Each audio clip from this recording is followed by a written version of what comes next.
Hey everybody, and welcome back to another episode of the Council of Fire, the House of the Dragon after show brought to you by Agents of Fandom. As always, I am one of your hosts, TJ, aka Fat Thor, and joining me, as always, is Zen and Caesar from the Listen 3000 podcast. And today we are actually joined by another special guest, friend of the show and fellow agent here at Agents of Fandom, Mark Piselli. Mark, how are you doing tonight, man? I'm excited to jump on with you guys. It's been a fantastic start to the new season, and this particular episode was great. I'm excited to dive in with you guys. Hell yeah, and we're so excited to have you. The council is always ready for new members. But before we start, since you are a new member to the council for this episode, I wanted to ask you before we get started, just what is your relationship with House of the Dragon, Game of Thrones? Were you a big fan of the show? Have you read the books? Like, what is your level of fandom here in Westeros? So I've never read any of the books, and I actually do like that because I'm able to watch the show kind of blind and not have an idea of what's coming. In terms of Thrones itself, I was a late adopter to Thrones. I started watching in 2016, and actually was one of the ways that I don't have a huge following on Twitter, but it was how I got my follower count up. I started live tweeting the episodes like as if they were happening in real time when I started my watch, and everyone was like, "Oh, dude, yeah." I'm like, "Oh yeah, Ned Stark, this guy, favorite character. Hope that this goes well for him." They're like, "We don't know," but I ended up catching up during like season 6, and I've just been hooked ever since. So once House of the Dragon was announced, it was just I was so excited for Thrones to be back. Hell yeah, like we talked about in our recap, it's just so nice to be back in this world of Westeros and the dragons and the drama, and it's just so nice to be back. And I think all of us here, we talked about this, we were all kind of late on Thrones. I don't think any one of us watched it like as it was coming out. We were all kind of caught up. So we're all in the same boat here. I think I'm the only one that I'm the super nerd, and I had to go back and read everything and find out every little piece of lore and history, which this episode we got some really great nuggets in this one. So to start this off, like we always do, let's go over some overall thoughts of the episode. Mark, since we just had you, we'll keep on with you. What were your overall thoughts of episode 3 of House of the Dragon? So I thought it started off a little slow, and I was getting through them, and I'm thinking, okay, a lot of dialogue. There's some interesting nonverbal communication, especially with Princess Rhaenys, and then it really started to pick up. And of course, as we'll get into with Daemon over in Harrenhal, something really cool happened that really got me going, and then the episode finished on a bang. So it was one of those slow build episodes and by the end of it, I'm like, yeah, this episode was definitely building up, and I loved it. Absolutely. Zen, what'd you think of this episode?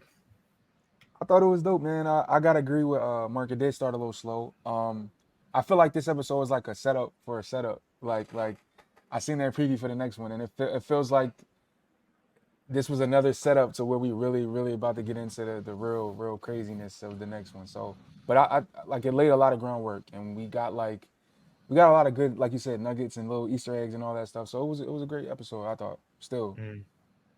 Caesar, what'd you think? Was it all thumbs up all around here? It's the same exact words. Like, yo, just give me for the next one. Yeah, I mean, I agree with you. Zen and Mark killed that. I couldn't agree more. I will say, like you guys both said, a little slower, and it does feel like episode 2 and 3 now have both been very much setting up like what we're going to see the rest of the season. And again, kind of what we talked about in last episode, like really hearkening on the fact like this is a war that affects everybody, like everybody's family, not even just the Targaryens. So while I love it, and obviously we all here on the council love this episode and last episode, I can see where some people may feel a little not fatigued, but like, okay, let's get the party going, right? And I could definitely see that, which we'll get into some scenes for next week that we saw at the end of the episode. I will say, people at home, do not worry. the train is moving. The war is finally started. But to start this episode off, we start with the Battle of the Burning Mill, and that's going to be between House Bracken and the Blackwoods. And this, I was actually kind of surprised because in the books they describe this as like people just burning and dying, and it's like super brutal, but we just kind of see the aftermath of it, which kind of, I don't want to say disappointing, but again, kind of surprised me. And I want to get your guys' thoughts on this. Like we said, we kind of all agreed this episode started off a little slow. So since none of y'all have read the books, what were your guys' kind of thoughts of just kind of seeing the aftermath of this battle? Was that a little disappointing for y'all? Caesar, I'll throw it off to you first. I'm gonna say it was only disappointing because you let us know that a battle was coming soon. And it was that one, right? Was it that one? Well, there's another one, but that is one. Okay. Like I said, I was thinking we were going to see that on screen for sure. Right. So that was surprising. I assumed it was that. Yeah. So that was the only reason I was disappointed. But I will say, I thought it was super dope and super cool how they portrayed that scene, though.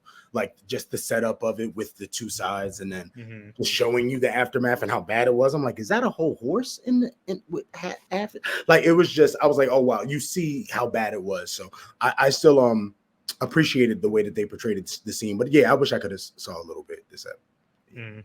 Mark, what'd you think? I think Caesar put it best. I liked the fact that we saw the setup more than the battle itself. Could they have shown us the battle a little bit? Sure, but a battle between characters that I don't know yet or care about really doesn't resonate with me. But showing the setup of like, oh, okay, you've declared for Aegon. You've declared for Rhaenyra. Like, okay, they're going to battle based on that. Like that setup was great, and it's showing exactly what we were already told was going to be happening. Like, hey, support is going to garner for both sides of this, and there's going to be collateral damage, and we see it. And they even said in the small council meeting, hey, I mean, yeah, I don't know if we can consider this a victory. Like this, there are a lot of deaths on both sides. So I thought that was great, and it just kind of underlines the point of what's going on here. I love that. I love how you explain too, because again, being a book reader, I forget these things. And like for casual audience who like have not read the books, like you said, what the hell do I care about the Blackens? And we're here for the Targaryens, right? So like you said it perfectly, we don't really need to take time away from that. Even though I will say, little Easter egg, House Bracken is one of the houses from season 1 when Rhaenyra was looking for what do they call it, courtship or whatever, and those two dudes fight each other. That was Bracken and Blackwood. So like this beef runs deep. But Zen, do you have anything to add on top of the Battle of the Burning Mill? Not really, man. They kind of killed it. I will say it did get just piggybacking off what Mark was saying, how it is like showing, how far this stretches out across the realm. You know what I mean? Like you got these people that aren't really even connected, like family wise, to get the Rhaenyra and Alicent, and you see it still running rampant. Like this is really affecting everybody. So I thought that was dope to get that. You know what I mean? Like and how crazy that we didn't see the battle, but it looked crazy. Whatever happened. Something happened. Yeah, something crazy happened. And you got to think too. It's like, what if they didn't show us that? What are they going? You know what I mean? Like, it's all for the sake of time, right? Like, if we didn't have time to sit on the Battle of the Burning Mill, that just means, at least to me, that we didn't spend time there because we're spending more time elsewhere, which again, we're going to get to some crazy battles. But the next topic I really want to talk about, and this kind of goes throughout the entire episode, not just this one particular scene, but we get a great scene of Rhaenyra and Rhaenys, and they kind of not necessarily console each other, but at least to me, I really feel like we're seeing Rhaenys being kind of the voice of reason in this council, and really being like Rhaenyra's one true confidant in this council. So I'm talking about not only this scene where we first see them in the beginning of this episode, but we also see this later on when she tells her about Alicent and how she should try and make amends, and how it is possible to kind of end this war peacefully. So I want to get your guys' thoughts on, like I said, Rhaenyra and Rhaenys in this episode. And Zen, I'll throw it off to you first this time. Man, I love even thinking back to season 1, I love their relationship, how it changed over time. Because I feel like Rhaenys sees herself in Rhaenyra. You know what I mean? Like this woman trying to 100%. get to this position of power, and everybody trying to step in her way and stand in her way. You know what I mean? I think her being the voice of reason, it tracks from what we've seen from her so far. Like, I feel like she's one of the most level-headed people on the show, even throughout all the stuff that she's lost. You know what I mean? So I thought their conversation was dope, and I'm kind of really excited to see more from them as we get further into the season. 100%. Caesar, what'd you think? He smoked that. All right, Zen. Yeah, he locked in. I feel the same exact way though. I thought the actual scenes in this episode of them were super. I mean, I love the acting in the show, but it was just super. Every fate. Shout out to Mark for that call out too. Like a lot of what did you say? Like unspoken. I guess like just speaking, right? A lot of that you could feel everything that they were trying to say with just a couple of movements. It's just a couple of emotion on the face. So I just really loved to see their relationship building and building and building. And honestly, I will say, because I don't want to go too far ahead, but when it came to the Allison part, I thought that was going to go exactly the way that went. So I didn't like that advice. But I appreciate that she has someone being so real with her and trying to civil about things in the best way. So yeah, I love their relationship, seeing it in this episode. Yeah, 100%. I agree. And Mark, I feel like you got a real great read on this as well with, like I said, their whole dynamic and their situation. Absolutely. And Zen brought up the most important point is that Rhaenys sees a lot of herself in Rhaenyra. And that wasn't always the case early, especially with young Rhaenyra.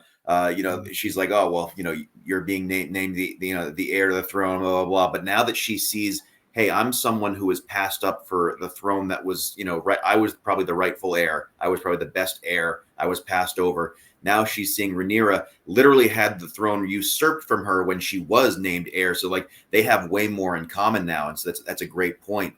But more than that, it's, I think Rhaenyra is seeing, okay, this council, these people, these men have all declared for me, but they don't seem to respect me.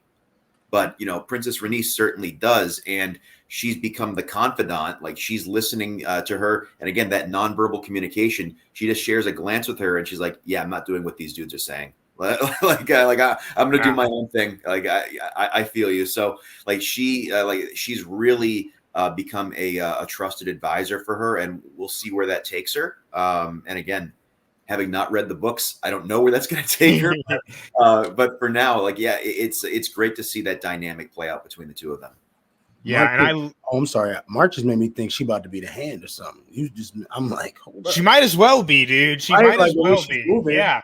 Right. And I love to, Mark, how you point out the men of the council, and because that's something I definitely noticed too. And that's another point I want to talk about. But right before we get to that, I do want to bring up just really quickly, I love Rhaenys so much. And like speaking of this interaction between them and later on in this episode, I think that she is just such an interesting character. And forgive me, I don't remember the actress's name, but she's such a great actress. But what I really love, and the point that Zen and Mark, you guys both brought up, is like you said, she sees herself in Rhaenyra. But not only that, but I think she deserves a lot of credit for being so level-headed, like we're all talking about, because like we all said, she was passed up for the throne. And like in my mind, if this was all going down, this is the perfect opportunity to retake that. Like, well, I was passed up originally, I should be queen. Like, I think she would be very justified in feeling that way. And the fact that she doesn't feel that way, not only does she not feel that way, but she's like helping Rhaenyra in every turn of the road, I think just shows like her character. And again, like we're all saying, how she really does have Rhaenyra's best interest in mind when all of these men are kind of, yelling at her to do this, that, or the other, which is the next thing I want to talk about, which I think is a major theme of this episode. And this is something that we also alluded to and kind of talked a bit about in last episode, is Rhaenyra's willingness to act, her willingness to do what is needed in this war. And we see that come into play again in this episode, like we just said, when basically her entire council is like, yo, we got dragons, dude. Like, we need to step it up. And she's like, let's hold off, right? And like we talked about, how she, like, it seems like Rhaenyra's kind of playing the long game. But again, we talked about it last episode. Now that we see more of this, I want your guys' thoughts on this now. What do you guys think of Rhaenyra's willingness and or non-willingness to take action during this war? Mark, I'll throw it off to you first on this one. It's super interesting, right? Because we've seen both sides of this coin with Rhaenyra. Like, we've seen her try to express patience and say, okay, I don't want to just, leap without looking here. I don't want to, send people in to die for me, die in my name. Let's see if we can find a solution. And then we've also seen she sees, Luke's body and what's left of it. And she becomes overcome with emotion and she says, F this, I want Aemon's head. Like, I want Aemon dead. Let's get this taken care of. And then the hit is botched, or was it botched, because we don't know what Daemon's true intentions were. He's so hard to read, but what her intent was botched. And then she sees, okay, God, I leapt with emotion. I did this, this awful thing. And now I need to be a little bit more reserved. So like, we've seen both sides of this with her. And I guess we're going to have to wait and see where it takes her next, because if the teaser for next week's episode is to believe, there's going to be some action, but it's been interesting so far.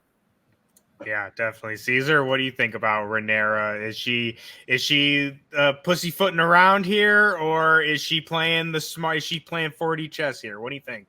It's crazy. Mark just went crazy again because it is kind of a back and forth. It is almost like one episode, I'm hanging out. The next one, let me try it a different way. You know what I mean? And so I'm thinking next week we're going to get the other side too. I don't know what's the reasoning for that leading up to that, but besides everything that's going on in this episode, obviously. But I'm Team Rhaenyra, but I was this episode getting a little nervous, just because it's like, I don't want your team to flip on you. I'm Rhaenyra gang, but I'm tired of like we're saying, the men of the council. Not that we need them. They want to kick rocks. They can kick rocks too. But I'm just saying, like, you have a lot of people on your team supporting you right now. I don't know if you want to teeter the line. You know what I mean? That's really what I more so got nervous for, so that she can just keep her team strong. But outside of it, I think she's playing the long game still. So I think she's just trying her best to do what is right in the moment. But I don't know. It could go up and down. I don't know where it's going to go. Yeah, definitely up and down. And I do feel like, at least for me, I did kind of get the sense in this episode that Rhaenyra is a little in over her head. Like, not like, I mean, you all know I'm Team Black. Rhaenyra is the one true queen. We will die for her any day of the week on here. But I will say, I does feel like in this episode, she did feel a little pressed, right? Like, oh shit, you know what I mean? Like, it was a little overwhelming for her. Zen, what do you think? Is Rhaenyra, is she slacking, or is she, again, playing the long game, playing the smart move by not acting? I agree with all you guys were saying, especially what you just said right now about her being pressed and her feeling like she's in over her head. I felt like that's what kind of pushed her to do, I don't want to jump too far ahead, but do what she did going back to King's Landing. And I felt like she needed to cross her T's and dot her I's and make sure that whatever she does next, that it was no other option and no other alternative. You know what I mean? So I felt like this was like her like just making sure, like, if I jump off the deep end, I'm not going to regret it.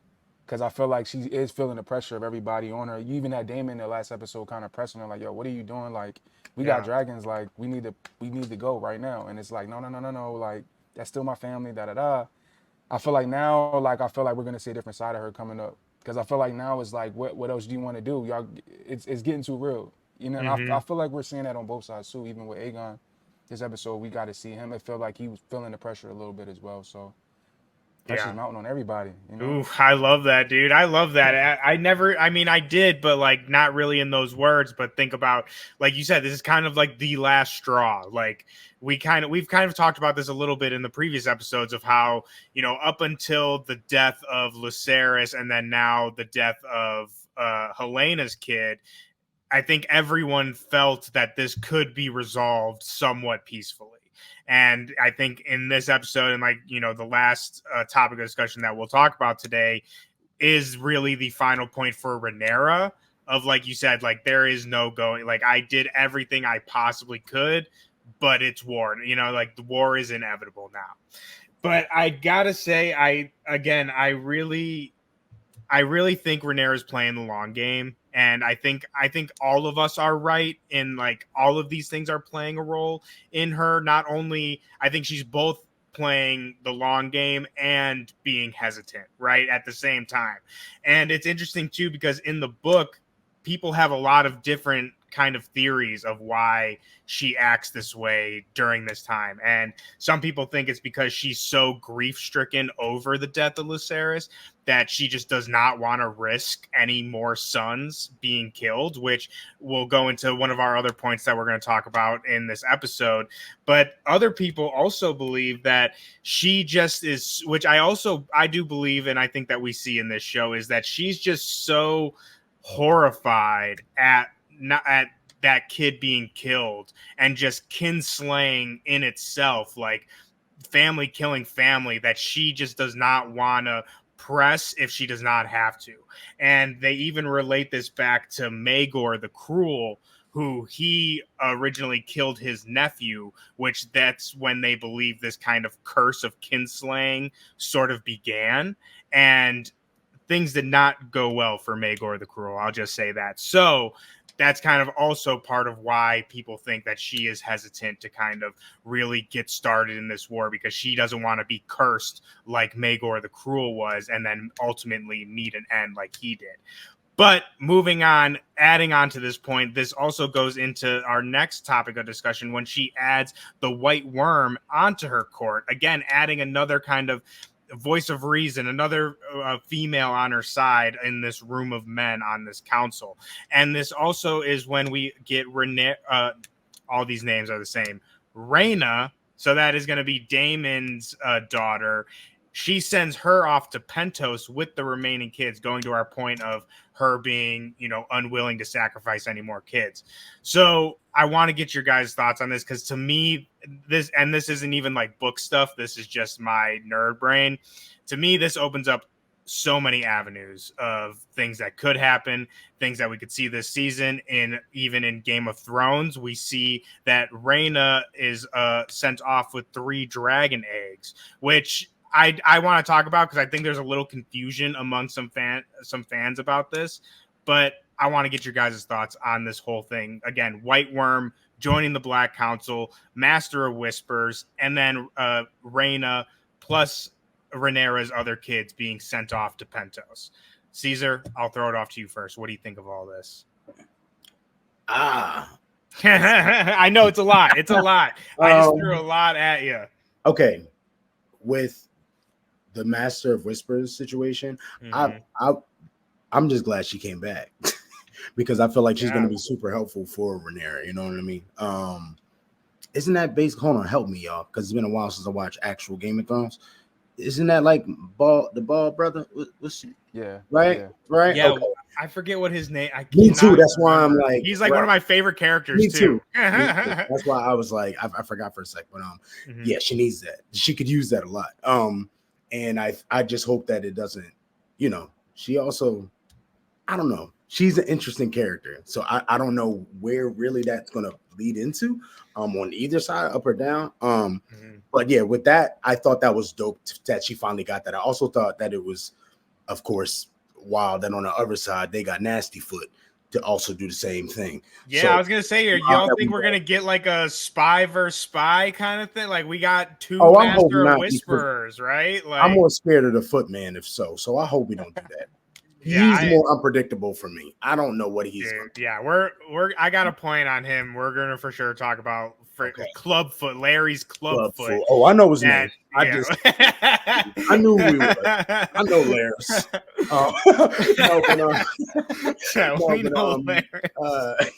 But yeah, with the egg situation, man, that was a whole thing in itself. To be honest with you, I just fell for it so bad, regardless of how dope it was. She finally got to get that not closure, but like not even closure, the wrong word, but like just get I don't know, like a new beginning kind of situation, because she never got to have dragons, and now she gets kind of a whole array of them in a different way, you know what I mean, and gets to grow her own. So I don't know, I had a lot of mixed emotions for her, because she had a lot of mixed emotions. That was an interesting scene and setup in the story. I'm assuming that we're not going to see them until next season type time, unless really later on. So I'm just wondering where that's going to go later on. But I just fell for it, honestly. The dragon part was dope, and I'm cool. I'm excited for that. But I'm like, damn, she just got told one, you ain't never had no dragons, so you kind of get dragons, but you gotta wait. And the other one's just little, and now you got to go be two people's mamas, and you ain't no mama. Yeah, like that was kind of cool. I was like, damn, she's kind of getting the shit end of the stick here. I think like when she said, oh, you like protect the future, that kind of like made it a little better with the eggs. I think that sweetened the pot a little bit. But it helped her. It was one of them like, I'm gonna take these cards. Yeah. She was like, she was like, also remember, you have to like tell this lady like that she needs to uphold her end of the deal, right? She was like, she's giving her some work. But Mark, what do you think about? So first of all, like I said, the White Worm joining the Black Council, and then the Rhaena going off to Pentos with the kids and these unborn dragons. Yeah, huge week for the White Worm. So those who do follow me on Twitter probably know that I do a weekly power rankings of characters, and I haven't published this week's yet because we're doing this right now, but it's going to be a big jump up the power rankings for White Worm, getting into the top 10, going from prisoner to on the council in a matter of one episode. Huge jump. She has some influence. She's using that knowledge again. To what end? What's in it for her? Characters like White Worm, like they're always going to find what's the benefit for them. And conversely, Lara Strong, who, let me just say, that's a character who I need to meet a painful death in the worst way, because he's disgusting in addition to being a horrible gossip. But like characters like that, they are going to find the benefit that's in it for them. So we'll see what Mysera White Worm does from here, but like huge jump up the boards for her. And then regarding Lady Rhaena, awesome, for her to, again, she's like begrudgingly like, okay, I don't want to do this, but I'm gonna do what the queen asks of me. But then she gets the sweetener at the end. Like she's like, oh shit, I am getting dragons. Okay. Like it's going to be a while, but I'm getting my own dragon. Okay. Like I can deal with this now, but yeah, having to babysit and go, cross country in order to get that, it's a tough pill to swallow, but okay. She's like, all right, I'm going to get that. And to your point, Rhaenyra does not want to lose any more children. And it's painful to send your children away, but it's more painful to see what happened to Luke. She's doing the right thing. But again, with the way gossip flows throughout Westeros, how safe are her kids actually going to be? Because word will get out soon enough where her children are. You have to think. Mark, stop. Yeah.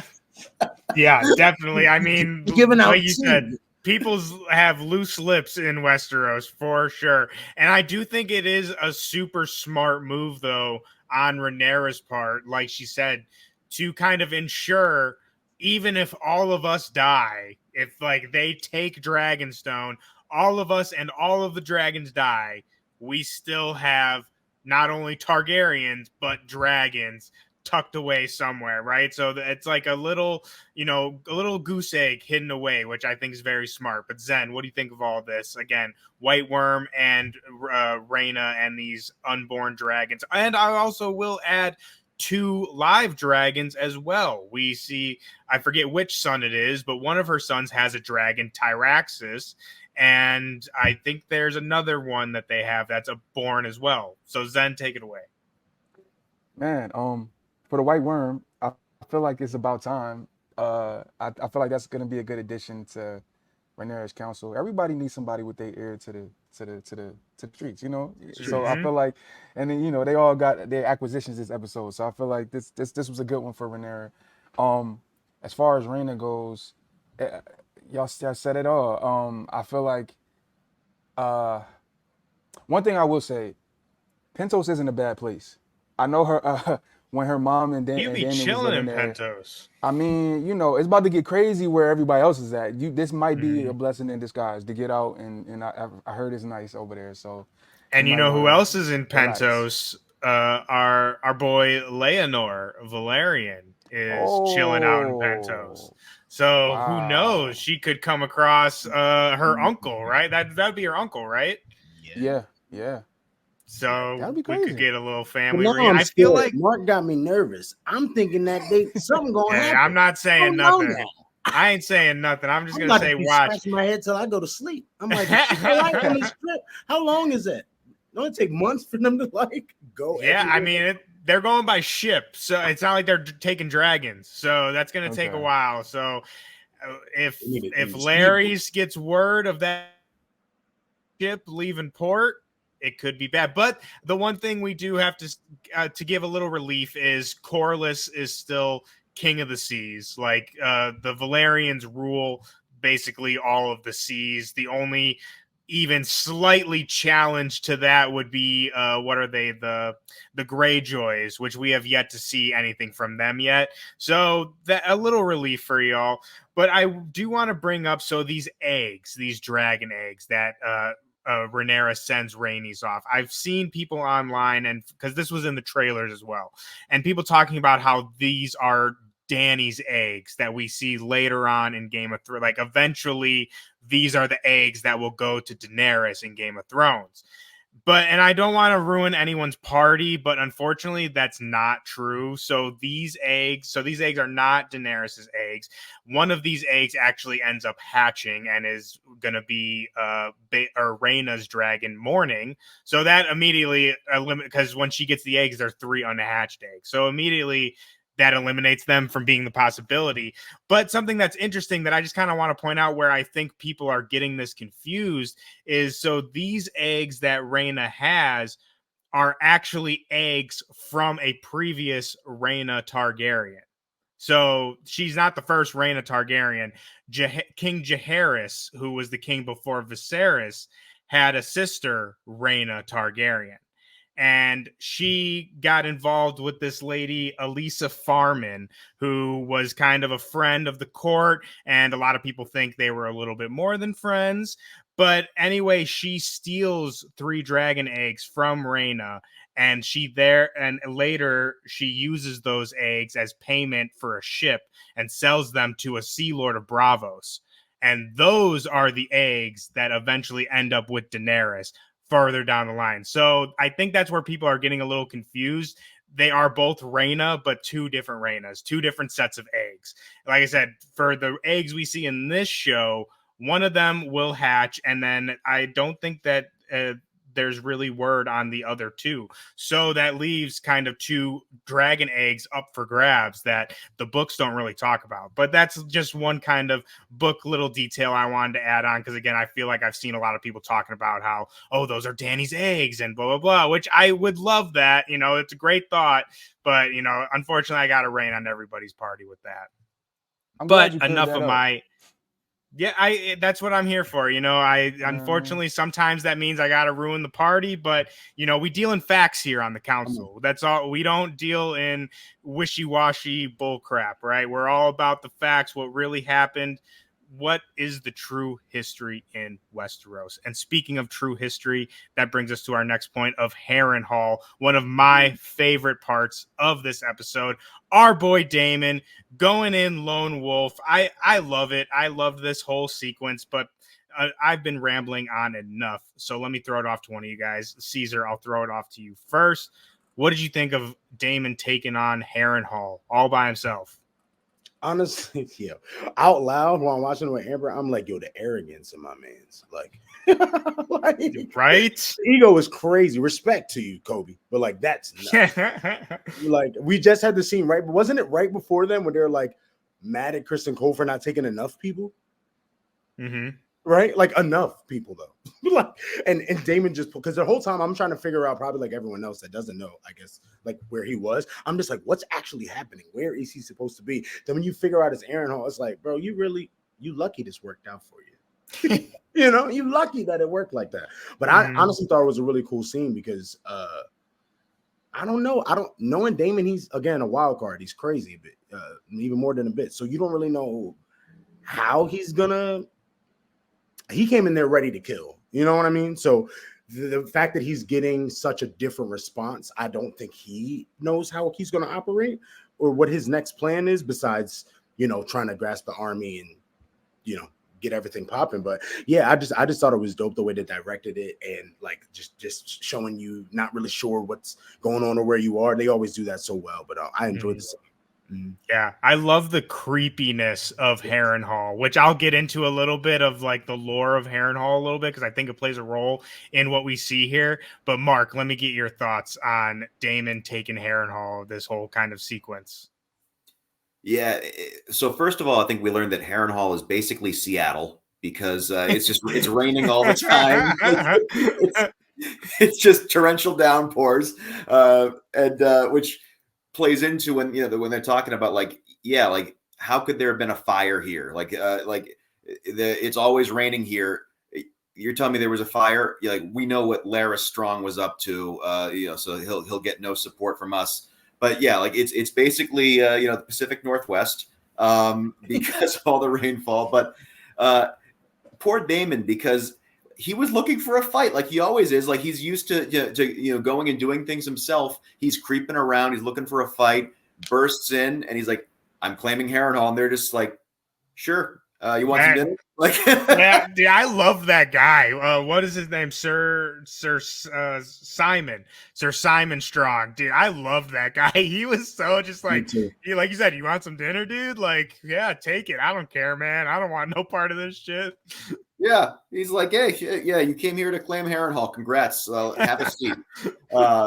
Because a couple of my followers on Twitter, we always talk about when Daemon goes hoodie mode. Like when he's got his cloak on and he's going to do something mischievous in King's Landing. It's like that's the best version of Daemon. He's got all of his armor on, and the armor was sick, but like then he doesn't even get to fight out of it. And so it was like, damn it, we could have had an awesome Daemon moment, and instead they're just like, yeah, man, like whatever you want. Yeah, you want to claim Harrenhal, that's great.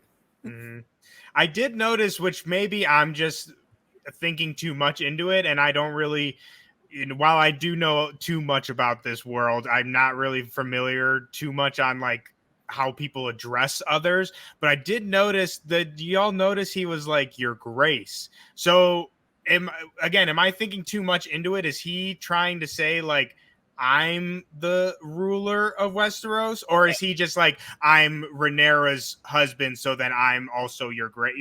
I'm not sure what if I'm reading into that. Anybody have thoughts on that? I thought it was a play on both, to be honest with you, because my first reaction was your first one, where it's like, "Oh, Damon, you be doing that? We're doing that." And then I thought about it, and I'm like, "Oh, week, okay, you got to wait, right." I thought that it was like literally like he was leaving it ambiguous on purpose. Like I'm, you can either assume that I'm actually the king, or you have to call me your grace because of who my wife is. Like I thought he was leaving it ambiguous on purpose. I love that. Zen, what are your thoughts on this whole Daemon taking Harrenhal? I agree with everything y'all was saying about Daemon. One thing I do want to point out too is how crazy Harrenhal looks. Like every time we see it, like you said, it looked creepy. Like it gives you this vibe. Like when you go to Harrenhal, it's different over there. Something else is going on. So I thought that was dope that we got to see like some interesting supernatural things happening. Possibly we got some visions and some weird things happening over at Harrenhal. Yeah, that's how I feel. Y'all killed it with Daemon though. Like everything. Yeah. Yeah, and to go off your point, this was the kind of book lore point I wanted to point out with Harrenhal, like you said, the creepiness, and I think the show did a really great job portraying that. Is so Harrenhal in the books and in the original Game of Thrones series, it is known as being cursed, and that's known as the curse of Harrenhal, and they say that no one is able to maintain a seat in Harrenhal. And this all began way back when it was built, and the guy who built it was like freaking crazy. He mixed blood with the mortar to build the castle, and not only that, but he built this castle almost as an affront to the Targaryens and to Aegon the Conqueror. And some believe that Aegon the Conqueror even began his conquest because of the construction of Harrenhal. Like, oh, they're going to start this shit up there? Okay, like, time to go tell them what's up, right? And so ever since then, and then it was the Conqueror burned it to the ground, which is why it's all charred and looks like that, even before the fire with Larys. So there, again, it has this reputation of being cursed, and people think that the halls of Harrenhal itself are haunted with all these people who have died there and continue to die there. So like you said, Zen, the creepiness factor is very intentional, and that brings us to another point that I really want to talk about, and this happens later in the episode, but since we're on Harrenhal, I want to keep on it. Is Daemon has this vision in Harrenhal, and it's super creepy, and I think it all adds to, again, this being the Harrenhal being cursed. And another thing I do want to point out very quickly about Harrenhal is it is located on what's called the God's Eye, and within the God's Eye is the Isle of Faces. And if our super big nerds out there, Game of Thrones nerds, remember, the Isle of Faces is where all the weirwood trees are located, those trees that have the faces in it. So it's like a creepy, mystical kind of place. But so we see Daemon have this vision, which we get an awesome cameo from none other than Millie Alcock, Supergirl herself, which I was cheering at my screen for. But it's just this creepy vision as she's sewing the head back on of the kid, and then all of a sudden Daemon is in the Godswood in front of one of these weirwood trees. So there's a lot to break down in this little vision, but I want to get your guys' thoughts on this, just on its face of what we saw. Mark, I'll throw it off to you first. What did you think of Daemon's vision? It was nuts, right? I mean, as soon as I saw Millie, I literally like audibly yelped. I'm like, oh my God. Like I all due respect to Emma Darcy. Like, I think she's doing a great job, but I just loved Millie so much as young Rhaenyra. I thought that it sucks that you have to do the time jump and you can't keep her because she does. I mean, she's 24, but she looks younger than that. She wouldn't be able to pull off the later years. So I understand that they had to recast, but seeing Millie was on screen again was great, even just for that brief cameo there. I thought it was so cool. But the visions in general, it's nuts because and the lore of Harrenhal being haunted or cursed is awesome. But part of it too is just Daemon in general. Like, he's got a lot of skeletons in his closet. He's got a lot to be guilty for, and so that's something that like has to throw him for a loop. And I thought that was really cool because Daemon is someone who every once in a while you do see his his vulnerabilities, his insecurities kind of peek through, and we're kind of overdue to see that happen again. Absolutely. And like you said, Daemon is holding a lot, which, like we talked about before, he's probably the most ambiguous character in this entire franchise of good or evil, or bad, whatever have you. But I do think that this was kind of our insight into like who he is, and like you said, these things that do actually weigh on him that history does not know about, or other people don't know about. But Zen, what were your thoughts of this whole vision Millie Alcock return? Man, dang, piggybacking, Mark killed that. Piggybacking on what you said about Mark's killing everything tonight, dude. This is why he's a great addition to the council, man. This is why we had to have him on. For sure. No, just seeing those visions and seeing Damon's reaction to it, like, it goes back to what you were saying, like the vulnerability of him. And I feel like this is the first time we've seen his reaction to the last episode of Blood and Cheese, like seeing his real emotions for that. Because you see the baby with the head, and you Rhaenyra, and you, I don't know, it was a lot. That was a lot in that That was scene. brutal just to see, too. It I was like, damn, man. they're showing that shit, huh? They let the camera linger too long. I'm looking like, hold up, what is she doing with the? But it was crazy. It was crazy, and yeah, man, it was just wild just to see that, and like, and then you bringing it's talking about how the weirwood trees and how crazy it gets with the supernatural element to this place. It's just a wild place, and just seeing how Damon's reacting to it is very interesting. So hold up, quick question. The lady that talks to him at the end of that, when he opens his eye at the weirwood tree, was that real, or was that a part of the vision too? So I'll get into that. I got an answer for you on that. Okay. Before I nerd out on a long tangent again, I'll try to keep it quick. But before that, Caesar, what were your thoughts on this vision? You're muted. Skip me, man. I'm a mute again. Okay, well, I'll just go straight to your questions then. So this lady, she is real. This is a real lady, and she is a character that is another very ambiguous character from the books and in history. No one really knows what her deal is. And so her name is Alice Rivers, is at least what history remembers her name as. And she is actually a bastard daughter of Lord Lionel Strong, making her a half sister of Larry's Clubfoot and what's it called? Harwin Breakbones. And not only that, but a lot of people in history think that she was a witch. So it says that she was serving wench who dabbled in potions, a wood witch, and a wood witch who nursed both Lionel and Harwin. And they say that while she is much older than she appears, that she appears to be around like in her late 30s or whatever. And so this lady, like I said, a lot of people don't really know much about her, but the main kind of consensus is she's some sort of witch. She uses magic in some sort of way, but it also says that all agree that whatever her powers were, it seemed that Daemon Targaryen was immune to them, for that there is not much heard of her after Daemon takes Harrenhal. So the history basically loses her after Daemon takes Harrenhal. But we see here she encounters him in this vision. And not only that, but another thing, again, to kind of break this vision down a little bit, we see him again in front of this weirwood tree.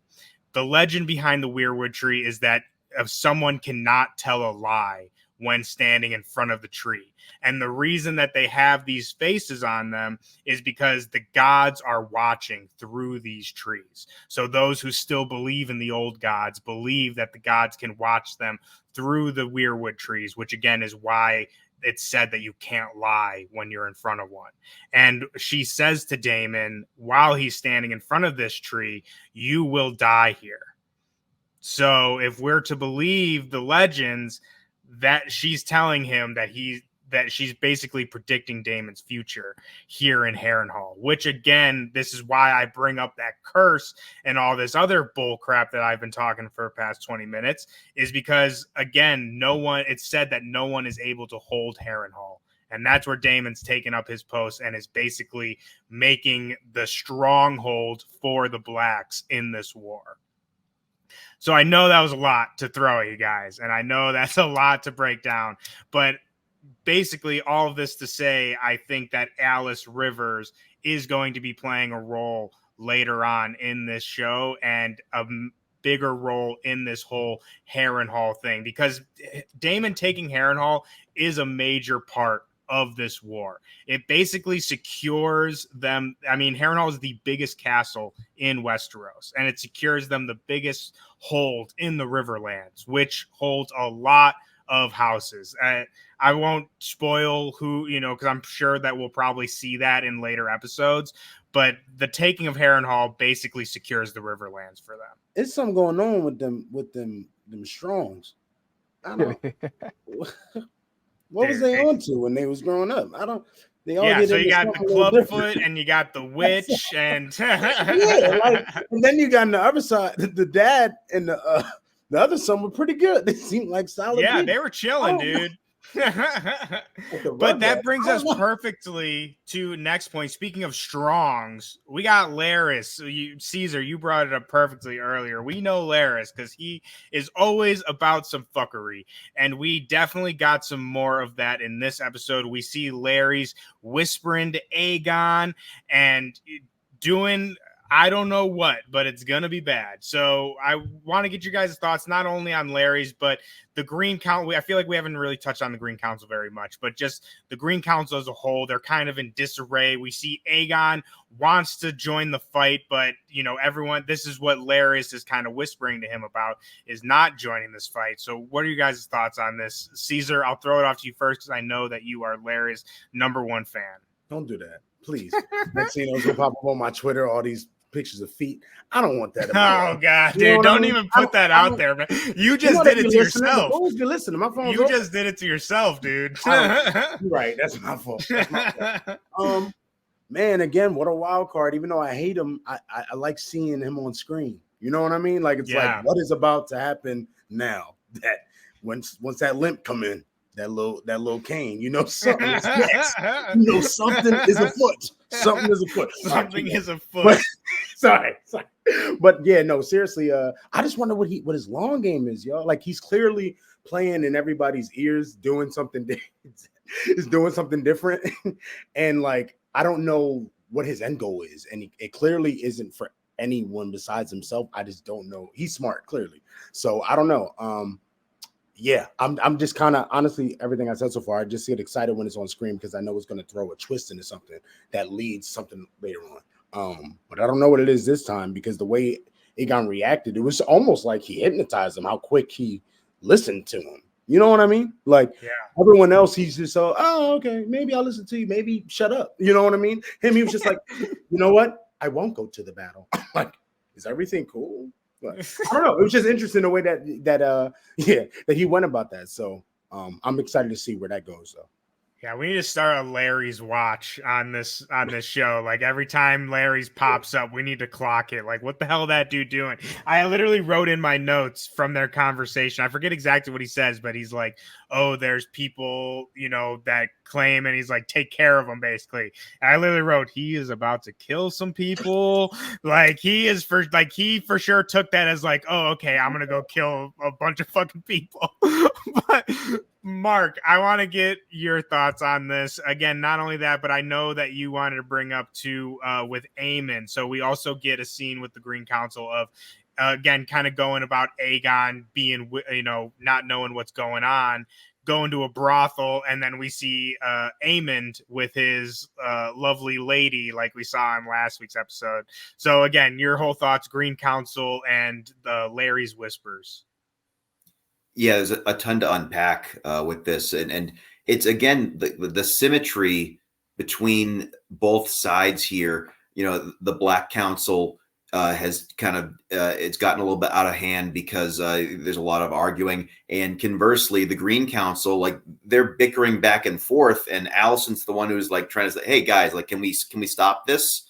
Again, just showing the women seem to be the only ones who can kind of keep things like centered and keep things under wraps. But the Green Council definitely has descended into chaos, and just like we see with Princess Rhaenys with Rhaenyra, it seems that Aegon is listening to Larys Strong. And you know, like Caesar said, like, he just like hypnotized him right away. He's like he's going to believe anything that he says. And that's the thing with Larys, is despicable and disgusting and vile as he is. Like, he understands that information is power, and it's very clear at this point his allegiance lies to whoever has the most power, whoever he can influence the most, because it was Alicent at one point. And then, you know, he made a point of saying to Otto, like, "Oh, well, you know, I can, you know, be a benefit to you too. You know, all that time I'm spending with your daughter, you know, I could benefit you too." And then he realizes, "Oh, I can influence this idiot king. So I'm going to do that." So it's it's frustrating that he is a great character as much as we all despise him. And he literally just sets it up where he's like, I'm I can influence this king to now embarrass his little brother, because despite what Aegon, the persona that he puts off, he's a little bit threatened by Aemond, and so put him in his place about being sexually frustrated or whatever it is. I mean, Aemon definitely has some Robin Aaron vibes, for people who remember from Thrones. So going to the brothel there and just like straight up embarrassing him because he was told like, oh yeah, like your brother kind of he was the one who was gonna rule in your place if if you went off to battle. So being able to kind of put his brother in his place, I mean, he absolutely cooked Aemond. He cooked him. And he just embarrassed him so badly to the point where he's like, I'm not even going to bother to find my clothes. I'm just going to walk out of here completely naked. It was, yeah, like he was just letting that thing swing. He was like, I'm fucking out of here. But wait, so are you saying, I didn't even consider this though. Are you saying that you think Larry's purposely kind of not like necessarily said like, oh, go to this brothel, but kind of ushered him in that direction specifically so he would run into Aemon? I think what he was trying to, because he specifically put it out there like, oh, your mother and your brother plotted to kind of get rid of you so that they could rule, without you here. So I think he is setting it up to basically see how far he can influence Aegon to like, okay, what can I puppet master this this guy? So I don't know if he wanted him to go to the brothel, but I think he was like, I'm going to get these brothers to turn on each other. I love that. Like I said, I never even really considered that. I definitely, like you said, definitely that Larry's is manipulating him for his own means, but the pitting them against each other, like I said, I didn't even consider that. But Zen, again, Mark freaking cooking all the answers here. But what do you think of Larry's and his deceitfulness, for lack of a better word? Oh man, I think I talked about this last episode. I thought he was gonna wind up being the hand, but I'm glad he found a place on the council somehow. Yeah, he always like no, like Steven said, he always brings some craziness when he pulls up. So I'm glad hopefully we see more from this season and he brings more chaos because I feel like he's out for whatever whoever has the most power, and I feel like he just wants a seat at a table and he'll just chill and find some feet or something like that. So hey, he'll have all the feet he wants. He's on the council now, dude. They can't say no. They can't say no. Gonna be like, you like feet, man? I got you, bro. You want to know what's crazy? The second that he named him the Master Whispers, and he walked away, like once he bowed, I said to Amber, I was like, he just got a foot. He touched feet right after that. Like the second that he ran to the closest foot he could find. He hobbled over to what's it called, Old Town or whatever it's called. He was in that shit. But yeah, dude, it's so weird because like you guys, which I agree, like I hate him too. But like I don't hate, like I love and hate him. Like the actor is so good, plays the role so well, and it's like I hate him for like different like Christian Cole, right? Like that's a totally different thing, right? I don't necessarily hate Larry's. It's more of like a you fucker kind of thing, right? Like you little scamp, right? Like that kind of thing. Like what the hell are you up to, dude? Like that kind of thing. And I also think we talk about wild cards here on the show, Daemon, Larry's.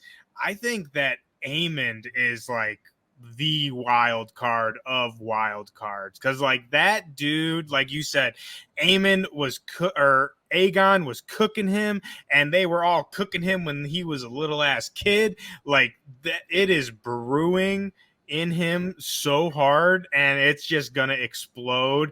And I cannot wait to see what comes of that. But we are running out of time here, unfortunately, so we got to get to kind of the big, at least for me, big reveal, big meat of this episode, and that is Rhaenyra and Alicent. We talked about this very quickly beforehand, but later on in the episode, Rhaenyra actually goes undercover to King's Landing, which I was sweating, dudes. Like this is not in the book, so this was completely new territory for me. And I was like, no way is she gonna go to like belly of the beast, right? But we get this great scene of them in the sept, and I thought it was also very mirroring of them in season 1 when they were kids. And you'll have to go back and watch this episode, but I'm sure if you go back, you'll notice some parallels in their conversation as well. But they were even like sitting in the same part, like the same section of the candles or whatever. But we finally get the thing, like the unspokenness of it all. They finally talk about the prophecy of ice and fire and this big misunderstanding that caused all of this. And man, I was screaming at my screen at this scene. But before I go off, I'm going to throw it off to Mark first, our special guest for today. Mark, what did you think of the kind of climax of this episode of Rhaenyra and Alicent finally being able to talk to each other face to face? It was an incredible scene. And, you know, we talked earlier about, you know, Rhaenyra and like her willingness to act or not. It should be said, like, this took a ton of guts to go into King's Landing, like incognito. She was in hoodie mode. She was in hoodie mode. So like, yeah, true. Just like Damon, she was hoodie mode. Like she took a ton of guts to do that. And, you know, to sneak up on, you know, on Alicent like that. And then you had the quick reflexes with the knife pull. That was nuts. Yes. But to have that conversation and to draw it out of Alicent, you know, like what did you do? And you know, Alicent standing on business, like she was standing on business. She was like, hey, he changed his mind. I don't care if you believe me or not. He changed his mind. Viserys changed his mind. To which we then get her to draw out, like, what did he say? Like, can you explain this to me? Oh, I was getting so mad in that scene because like the pauses, I was like, come on, say it. Like, dude, I was getting so impatient. But I mean, the look on Alicent's face when she realized that she's the one who messed up, like it was priceless. And it was, but it was furthermore, like, okay, she realizes that she's wrong, but now she's in too deep. She's digging her heels in, and the extent to which the two of them can be civil, that has exhausted itself. Like, there's not going to be any more civility. They exhausted it in that one scene, but it was just so well done. I loved it. 100. She said the conqueror. Like she knew in that moment. She fucking knew. But Zen, I'll throw it off to you. What'd you think? Again, we've been talking about in these previous episodes. A lot of this war has been, you know, ravens and envoys and he said, she said. So what'd you think of them finally being able to confront each other? Man, I thought this scene was incredible. It was so many emotions. I feel like they went so many different places. Like you were saying, like it mirrors back to them as kids. And that once they started talking, it took me right back to season 1 and just how their relationship was. And even through all the craziness, the kids dying and the war and the dragons and all this, you still felt a little connection between them two, even through all of that. I thought that was interesting to see. But yeah, I was upset when Alicent, you seen it on her face when she realized, oh damn, I messed up. Oh damn, it wasn't Aegon. Cause I'm like, we all know what he wasn't talking about. Like that Aegon, that Aegon, the one that come on, we know what he gets into. We know he didn't deserve the throne. But I just thought it was crazy. And again, like it's like this was Rhaenyra's last resort. It was like, yo, I gotta do this, because if it goes which way, I can't say, you can't say I didn't try it. You know what I mean? So I thought that was dope that they added this. And then you saying it wasn't in the book, this is even crazier that they thought to even put this into the show. So I thought this was really cool. Yeah. Yeah, I mean, this totally does not only does it not happen, but there's not even any kind of rumors or anything of her and Alicent, you know, meeting or, you know, being able to actually talk to each other. It's basically the war starts and like it's off. Like they don't meet each other until it's time, right? But Caesar, what did you think again of them finally meeting, getting able to face and Alicent coming to the realization that she fucked up? Honestly, everything you guys said, you guys killed it. Like the lead up to the scene with her incognito and running, it was almost Uncut Gem style. Like it was super dope. yeah, I just love the direction of it. And then when we finally got into them together, I thought that was dope. Kind of what you said, Thor. And kind of Zen too. Like it brought me back to when they used to pray together in the same spot. So it was dope the way that they had parallels to just things we've seen of them too before. But man, we know even though Allison, the actress, is a phenomenal character, I can't stand her ass. I can't do it. I'm Team Black. So, and anything that she said post realizing the Aegon, like post that, it just made me more mad, man. I was just like, all right, Rhaenyra, get up, girl, get up. It's time to go. It's clearly time. She don't want to talk to you no more. This isn't going to work. Like I told her earlier in the episode, I knew that once that was brought up to her through Rhaenys, I was like, don't do it. Allison going to end up it don't. I didn't think we were going to get the reveal at all, but at the most, I knew we were going to. It wasn't going to help. It was going to make it worse. So when she said, she was like, there's no compromise. I was like, shut up. Like, you literally, don't even hear her out yet. You literally could go tell them right now to chill. They might not listen to you. Yeah. But you could literally go attempt to do that. Like, it's your fault that we're here anyway. But yeah, I just couldn't stand it. And it was a great scene. Yeah, agreed all around with all your guys' points. Like I said, I was yelling at my screen. I was like, Allison, you don't. I was getting so freaking mad. And especially like we just said, it's like you see it, which again, shout out to the actress playing Allison. We talk about Emma Darcy's great facial acting. Great facial acting from Allison in this one. Like you said, you could totally read it all over her face that she recognized, like, oh shit, I did misunderstand all of this. And then to double down afterward, and not even just double down, but like adamantly, like, no, right? As Mark said, she stood on business. She stood on business. Just it was the wrong business to stand on. Exactly. I hope they foreclose that thing. You know what I mean? Like, I hope it goes back. I was getting fired up, dudes. I was getting so mad. But I think, again, to Zen's point earlier in this episode, this was the last, like, there is no peace. Like, there is no way to peace unless it is through blood and death, and that is exactly what we're going to get. But before we end off this episode, so usually we do at the end here, did your sides change? But I don't really think we need to do that this week because I think we all know what it is, unless Mark comes in with the crazy left field here. But we're all still Team Black, right? Where are you at? I'm Team Black. Okay, good. Come on. Good. So instead of going over like what sides we're on, I wanted to ask you guys, like you said, we get a lot in this episode and a lot of good nuggets, little Easter eggs, things alluding to what will happen. So I want to ask, what was your favorite moment of this episode? Caesar, I'll throw it off to you first. Question 2. Can we also, because this is interesting, are you still going to do a who do we think won this episode? Because I don't know. Yeah, definitely. I mean, if you are conflicted on it, we are for sure going to do that. But yes. Yeah, I don't know. But favorite moment in it, man, this was an interesting episode, and all had different types of moments in it, like emotionally. So maybe the scene that we're at right now, outside of the one that we couldn't get to just because I thought they were going to get him for a sec, was when somebody help me. One of the daughters with the dragon and tried to get Christian Cole. Oh yeah, Bayla with Bayla and Christian Cole. Yeah, that was just an exciting scene. It might not even be my favorite, but I just really I was in it in that. Yeah. Scene. But yeah, I had a couple favorites, man. Maybe I'm. That was a good one. That was a good one. I wish we.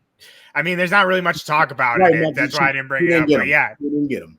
Which I was pissed. Man, I was screaming at the screen. I was like, this throw a little fire, just a fireball or something. Yeah, you got him right there. Come on, just get one person.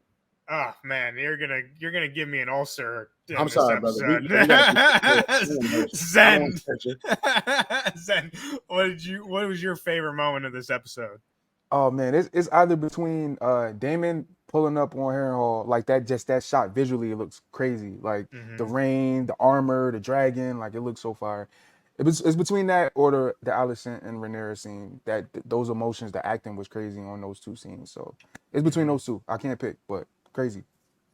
I mean, great scenes to choose from. Mark, what do you got? What's your favorite scene from this episode? So actually, my favorite scene was that scene with Kristen Cole and Allison's brother, who was kind of an idiot. Yeah, I have a theory that Otto sent him as a spy. So don't tell me if that's right or wrong, but that's my working I don't theory. know. Okay. Yeah, Gwyn, what a stupid ass name yeah. too. Few names not recycled in this this universe. Yeah. But and seeing Lady Bela like run him down and like almost be able to burn them, and you know who lost this episode? Kristen Cole, because of that haircut. That haircut.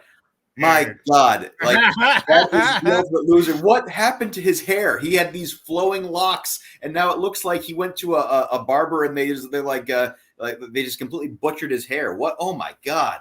Dude, they chopped him I up noticed bad. it too. It was confusing for me. I was like, was his hair like that all episode? He must have went to the same barber that Jace went to in season 1. He got like the same haircut.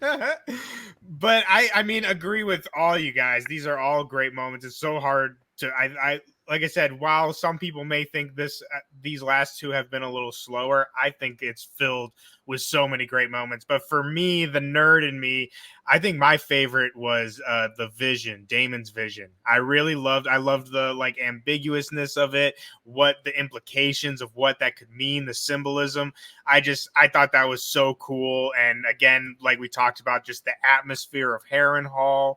I really loved that. And I thought that was probably my favorite scene. But to end this off, again, we've talked about a lot of stuff. This was a meaty episode, but we got to talk about who won the episode, because obviously Caesar has a little thoughts on this. So Caesar, I'll throw it out to you first. No, I just like the question because I don't know who won. I have no idea.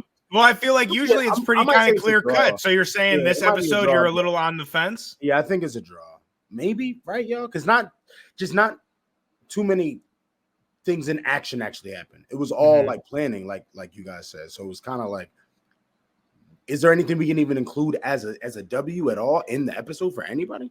I'll throw it out. I'm gonna say Team Black takes this one only because Harrenhal. That's like sorry, I'm they so take Harrenhal, so like they're up for sure. I think. Sorry. It just didn't feel like O'Dub because he just walked in. No, so I think my brain just was like, no, nothing happened. But no, you're right. Which is a great point, though. Like you said, it was just kind of, he kind of just took it. So does that mean he's going to be able to? Is it going to be lost just as easily, right? But Mark, what do you think? Are obviously we know what side we are on, but who do you think won this episode based off what we saw? So I think that the Blacks won this episode too. But actually for a different reason than what you pointed out. That taking Harrenhal is definitely big, but the final scene, Rhaenyra got closure because she has been wondering this whole time, like, did my father change his mind? Like, am I in the wrong here?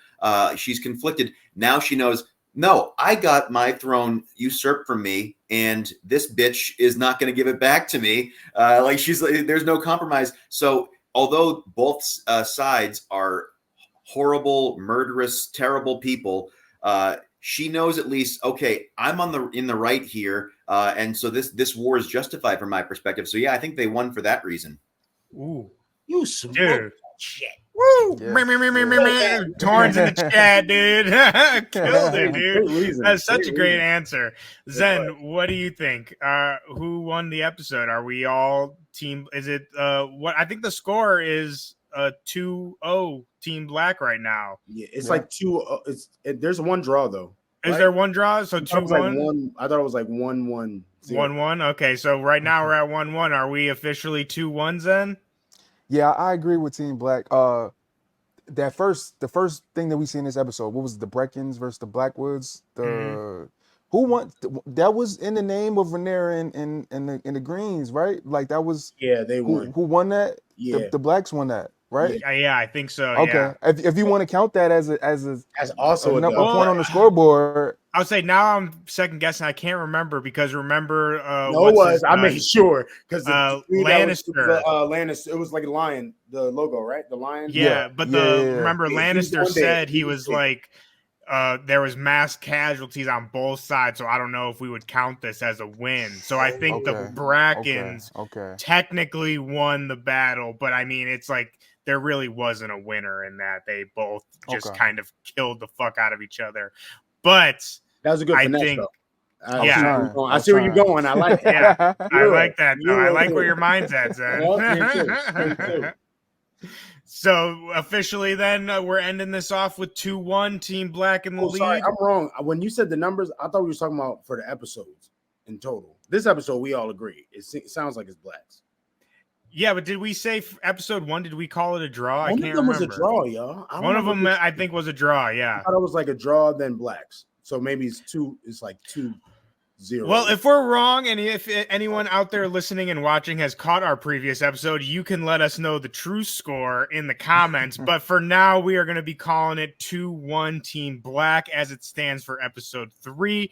And man, I'm loving this show so much. I am loving every single week by week. I'm loving talking about it with you guys week by week, seeing everyone else talk about it. It is just so much fun. So if you guys enjoy us talking about this every week, please be sure to give us a like and hit that bell so you make sure that you do not miss any more episodes. And also be sure to subscribe to Agents of Fandom on all of our social networks to be caught up on all your entertainment news, and so you do not miss any more of our House of the Dragon coverage. My man, Mark, thank you so much for joining the council today. It has been so fun having you. Let the people know where can they find you.